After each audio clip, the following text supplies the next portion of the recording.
আসসালামু আলাইকুম, কেমন আছেন সবাই? আশা করি সবাই অনেক ভালো আছেন। আজকে এখানে তৈরি করে নিচ্ছি আতপ চাল দিয়ে খিচুড়ি। আর মশলাটা কষিয়ে মুরগির মাংস আর আলু কষিয়ে নিচ্ছি। আজকে মুরগির মাংস দিয়ে তৈরি করছি আতপ চালের খিচুড়ি। মাংসটা খুব ভালো করে কষিয়ে নিতে হবে, যেহেতু চালটা রান্না হতে বেশি সময় লাগবে না।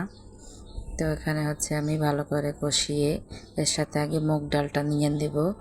যে মুগ ডাল দিয়ে নিলাম, কারণ মুগ ডালটা একটু সিদ্ধ হতে তো সময় লাগে। এর জন্য মুরগির মাংসের সাথে আমি এখানে দিয়েছি যে আতপ চাল আর মসুরি ডাল আলাদাভাবে ধুয়ে পানি ঝরিয়ে নিয়েছি, যেহেতু মসুরি ডালটা সিদ্ধ হতে সময় কম লাগবে।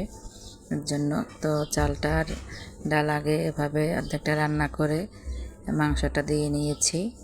এটা রাইস কুকারে রান্না করছি, ভালো করে মিশিয়ে এরপরে দমে বসিয়ে দেব, যাতে আস্তে আস্তে হয়ে যায়। তৈরি হয়ে গেল মজাদার আতপ চালের ভুনা খিচুড়ি।